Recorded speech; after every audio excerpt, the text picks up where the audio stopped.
Les élèves ont déposé stylo et crayon, mais ne se tournent pas pour autant les pouces.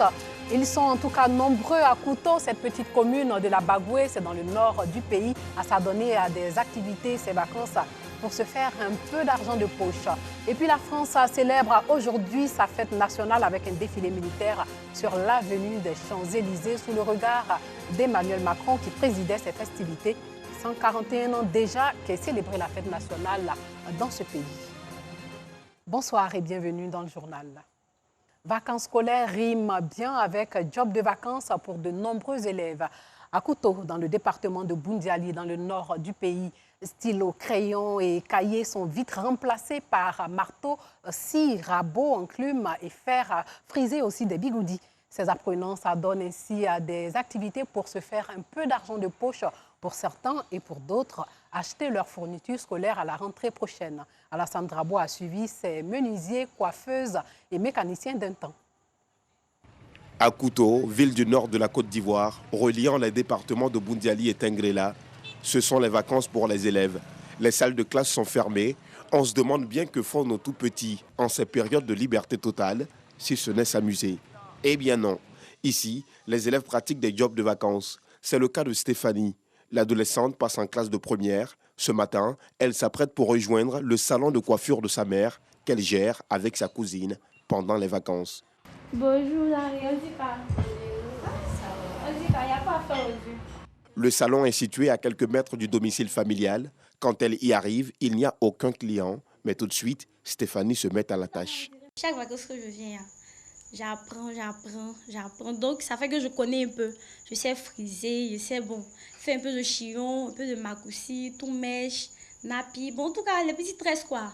Ce job de vacances est doublement important pour la lycéenne. La raison. Quand je travaille, c'est pour ma maman. Et qu'elle travaille aussi, c'est pour moi. Donc, quand je vais, elle me donne peu pour payer mes livres. Le job de vacances, c'est très bon. À l'instar de Stéphanie, ce groupe d'enfants, tous des élèves en vacances, apprennent la menuiserie, un métier qu'ils apprécient énormément. C'est pour les vacances, aussi bien à la menuiserie. On a l'âge, tablé, les gens et les lits. Et visiblement, ils font si bien le travail que le patron, assis tranquillement, les observe. Quand ils sont là, ils n'ont même pas besoin de me fatiguer encore. Je fabrique beaucoup de tabourets, autres que les enfants push, le bébé la push comme ça pour faire marcher aussi tout. Si le collège commence, ils vont partir aussi. À l'autre coin de la rue, c'est la mécanique qui attire ses autres bambins. Ce jeune homme, l'un des meilleurs selon le patron, n'est pourtant là que depuis un mois. Pour cet adolescent, ce job de vacances permettra de mieux préparer la prochaine rentrée des classes. Ça me plaît d'arranger les motos. Ça peut me permettre à aider mes parents de me scolariser facilement. Autre lieu, même réalité. Ici, dans sa forge, Koné n'a pour seuls apprentis que ses propres enfants. En vacances, ils apprennent à exécuter tous les travaux de forgeage. Ce sont mes enfants. Ils vont à l'école. Mais pendant les vacances, ils viennent apprendre avec moi pour s'occuper sainement. Dans cet autre garage, les frères Dembélé ont été confiés à ce mécanicien. Ils appliquent à la lettre toutes les consignes. J'aime ça parce qu'on me donne l'argent chaque fois. Je peux prendre ça pour acheter des chemises, des jeans pour porter. Toute chose qui réjouit le patron. Il fait bien le travail. Tout ce qu'il demande, il me donne ça. Tout ce qu'il demande, il me donne ça. Même si je ne suis pas là, il peut travailler derrière moi aussi. En tout cas, vraiment, je suis content de lui-même. Amara Touré est lui-même élève et exerce un job de vacances. Mais à ses heures libres, il vient encourager ses amis mécaniciens. Quand c'est les vacances, j'ai deux les grands frères. Ça vraiment dit c'est bien. Moi aussi, je lave les motos. Les vacances, je viens de mon grand frère aussi. Ces vacanciers ont décidé d'apprendre la menuiserie, la mécanique ou encore la coiffure. Quant à nous, le temps de ces vacances que nous offre la télévision dans le nord du pays, nous apprendrons à transporter de la marchandise sur cette charrette, aidée bien sûr par nos magnifiques ânes. Parlons santé. La lutte contre la maladie à coronavirus se multiplie. Plusieurs organisations se mobilisent pour sauver des vies, notamment la Croix-Rouge Côte d'Ivoire qui a initié une campagne de vaccination dans tout le pays. Plus de 550 000 doses ont déjà été administrées en Côte d'Ivoire, sachez-le. Le reportage de Ido Georgette. Sensibiliser les populations ivoiriennes à se faire vacciner contre la Covid-19, c'est l'objectif de cette campagne de vaccination. Initiée par la Croix-Rouge Côte d'Ivoire, elle s'inscrit dans le cadre de la lutte contre la maladie à coronavirus. Ça s'inscrit dans les objectifs que nous visons, d'aider aux côtés du ministère de la Santé dont nous sommes auxiliaires, d'aider donc à l'amélioration de la couverture vaccinale au niveau de la Côte d'Ivoire. Première étape de cette campagne, la commune du Plateau. Plusieurs personnes ont été vaccinées au cours de cette première journée. À partir d'un certain âge, surtout quand on tend vers le 3e âge, il faut se faire vacciner pour prévenir contre la Covid-19. C'est très important. C'est le courage. Alors, tu n'as pas le courage, tu ne peux pas venir te faire vacciner. J'étais au dehors, il y a un monsieur qui m'a vu. Nous emballait le plateau, monsieur est venu faire le vaccin. Puis il dit c'est gratuit, tout ça. Pourquoi je suis là? Contrairement à ce que nous apprenons chez certaines personnes, donc je viens de faire mon vaccin. Je n'ai pas d'autres problèmes. Il n'y a pas de problème. Voilà. La Croix-Rouge Côte d'Ivoire entend les jours à venir étendre la campagne de vaccination contre la Covid-19 sur toute l'étendue du territoire national. Dans le même temps, en France, à Bordeaux, plusieurs centaines de manifestants anti-vaccins sont dans les rues au cri de liberté, non au pass vaccinal ou encore on n'est pas des cobayes. Plusieurs centaines de personnes manifestent donc à Bordeaux contre l'obligation vaccinale et les nouvelles restrictions sanitaires annoncées lundi par Emmanuel Macron, le président français. Retour en Côte d'Ivoire pour parler autonomisation de la femme. Les femmes participent de façon importante à l'économie mondiale et le revenu d'une femme contribue au revenu de son ménage. À travailler donc à l'autonomisation économique des femmes, c'est leur fournir non seulement les ressources nécessaires, mais aussi les occasions de les utiliser de façon plus optimale. Plus de possibilités de créer et de gérer des entreprises viables, un accès accru à la terre, à l'éducation, à l'acquisition de compétences, des occasions de participer au processus décisionnel. C'est ce qui permettra aux femmes de sortir de la pauvreté et d'améliorer ainsi leur qualité de vie ainsi que celle de leur famille et de leur collectivité. L'association des femmes de Samorosso dans le nord du pays l'a bien compris, d'où une rencontre au centre culturel de la commune d'Abobo pour évoquer la place des femmes dans la petite agrotransformation. Le reportage de Bintou Pekeli.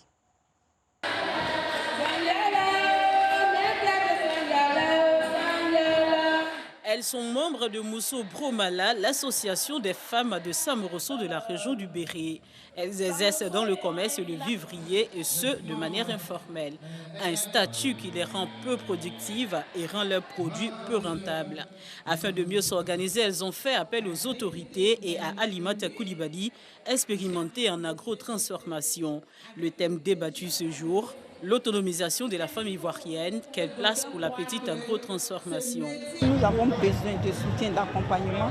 C'est pour cela que nous avons appelé nos autorités pour qu'ils voient, ils prennent nos doléances pour pouvoir nous accompagner. Parce que quand une femme est épanouie, ça veut dire que c'est la famille qui est épanouie, le village est épanoui, la contrée est épanouie et le pays aussi. Il faut qu'elle soit courageuse, persévérante et puis qu'elle ait le coup d'œil. Mais elles font du l'ordre-uni. C'est bon l'ordre-uni, mais à un moment, il faut changer d'échelle, aller en avant. L'inquiétude des femmes de Samorosso, entendue par la ministre de la Femme, de la Famille et de l'Enfant, représentée par son directeur de cabinet adjoint. Des élus et cadres de la région du Béré ont également répondu présents. Féliciter nos braves femmes et souhaiter effectivement qu'il y ait cette cohésion. C'est à travers cette cohésion que nous allons, chacune à son niveau, développer notre région, développer le Béré. Aujourd'hui, la femme est une priorité, le respect du genre est une priorité et c'est une utilité pour tous de faire en sorte que la femme puisse véritablement jouer son rôle au niveau du développement de nos pays. Elle m'a chargé de dire aux femmes de se regrouper en association, en mutuelle, pour bénéficier des instruments que l'État a mis en place pour leur autonomisation. Il s'agit du fonds FAFSI, il s'agit également du fonds Femmes et Développement logé au ministère de la Femme, de la Famille et de l'Enfant. Et nous sommes là pour les accompagner également. L'association Mousso Bromala compte plus de 500 femmes, des femmes qui s'engagent désormais pour leur autonomisation. Occasion pour elles de célébrer des pionnières et des membres qui se sont le mieux illustrés de par leur ardeur et abnégation à promouvoir les idéaux de la fêtière. Les origines africaines de l'humanité de Feu Koula DCA expliquées par le directeur général de la communauté bouddhiste Soka Gakkai International Côte d'Ivoire. L'Afrique, qui regorge de nombreux atouts tels que les valeurs sociales, a été citée en exemple lors d'une rencontre dont Bitou Pekele nous fait ici l'écho. Les yeux rivés vers le tableau et prenant des notes, ces hommes et ces femmes sont instruits sur les origines africaines de l'humanité, développées dans une vidéo de Feu Koula DCA Jaka, décryptée ce jour par André Déazon, directeur général de la communauté bouddhiste Soka Gakkai International Côte d'Ivoire SGI. Ce décryptage a lieu au cours de la cérémonie d'hommage dédiée à l'illustre disparu, décédé le 21 mai dernier. L'histoire de l'Afrique telle qu'elle a été restituée par la vidéo que nous avons regardée, donne une définition très claire de l'être humain, qui est le don, le partage et la gentillesse. Occasion pour André Déazon de donner une conférence portant sur le thème « La nécessité de la cohésion sociale en Côte d'Ivoire ». Selon lui, le monde devrait se référer à l'Afrique pour cultiver la paix et la cohésion. Aujourd'hui, pour que le monde se porte mieux, pour que le monde se porte bien, il faut un retour gagnant à l'Afrique. Et de cette façon-là, vous allez travailler et collaborer dans la véritable cohésion.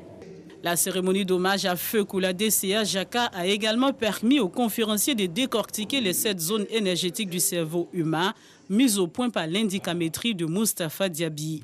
À en croire André Déazon, le modèle à appliquer en société est celui du cerveau, lequel modèle constitue le centre du contrôle du corps humain. Un modèle qui commence par l'identité, contribution de Koula DCA Jaka, que le conférencier qualifie d'inestimable.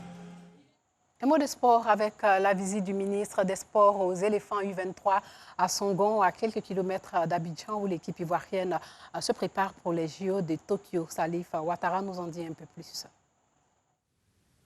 À quelques jours de leur départ pour Tokyo, les éléphants olympiques ont reçu le soutien de la nation. Soutien traduit par le ministre Paulin Claude Dao, qui a effectué le déplacement à Songon.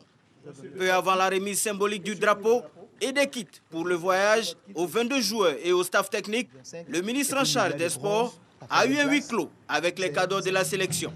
Objectif, booster le moral des joueurs qui vont à un rendez-vous important. Je suis venu passer cette matinée avec vous sur le lieu de votre préparation pour vous apporter le soutien du président de la République, son Excellence Alassane Ouattara. Ces Jeux sont un peu particuliers à cause de la pandémie sanitaire du coronavirus. Beaucoup de restrictions au niveau de la préparation. Vous avez eu pas mal d'annulations, beaucoup de contraintes. Mais malgré tout cela, on sent à travers votre engagement la volonté de réussir.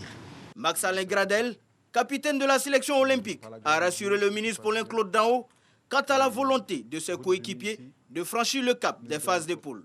La seule chose dont je peux vous assurer, c'est que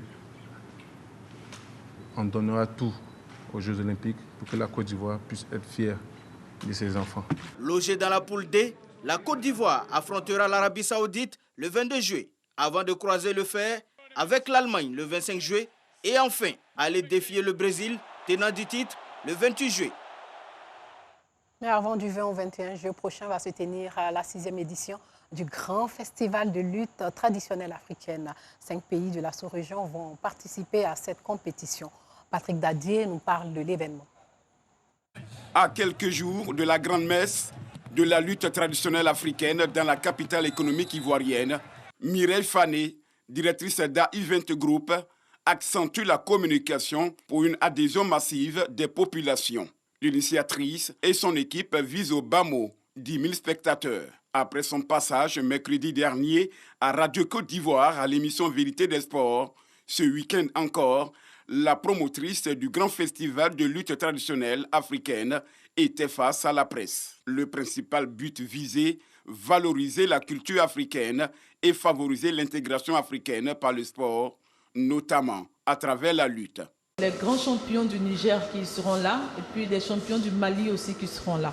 Je demande aux Burkinabés, aux Maliens, aux Ivoiriens, aux chrétiens, aux musulmans, aux femmes, aux jeunes filles, à tout le monde, aux adultes, à toute personne de venir regarder le grand festival de lutte traditionnelle d'Abidjan. Pour cette 6e édition qui se tiendra pendant la célébration de la fête de Tabaski, les 20 et 21 juillet 2021, au Palais des Sports de Treichville, 5 nations sont attendues. Le Sénégal, le Niger, le Mali, le Burkina Faso et la Côte d'Ivoire, le pays hôte. Chaque pays présentera au moins 2 lutteurs de calibre et aguerris. À eux, il faudra ajouter plusieurs combats amateurs, dont ceux des filles. Au-delà de l'aspect sportif, qui est certes l'épine dorsale de ces retrouvailles, la place sera également faite à la culture à travers des chants et des danses des différents pays invités. Pour rappel, Assouma Hassan du Niger est le grand vainqueur de l'édition de Ramadan en mai. Il avait empoché la somme d'1 million de francs CFA. Avant de nous dire au revoir, sachez que la France célèbre aujourd'hui sa fête nationale avec un défilé militaire sur l'avenue des Champs-Élysées sous le regard d'Emmanuel Macron, bien entendu, qui présidait ces festivités.